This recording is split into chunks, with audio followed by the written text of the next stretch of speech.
దగ్గరగా పెట్టుకొని దాని మీద కాసేంత నీళ్ళు అది చల్లుకొని వెంటనే అది మర్చి నిద్రపోయిందంట. అందుకని ఇక్కడ స్వామి ఏమంటున్నారు, మనం కూడానంట ఈ సంసారం అనే చేపల బుట్టని ఎప్పుడు పక్కన పెట్టుకొని తిరుగుతామంట.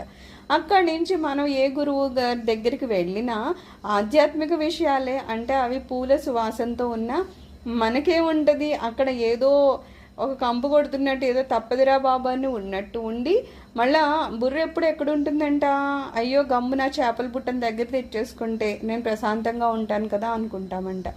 ఆ రకమైన ఆలోచన మనది అయిపోతూ ఉంటుందన్నమాట.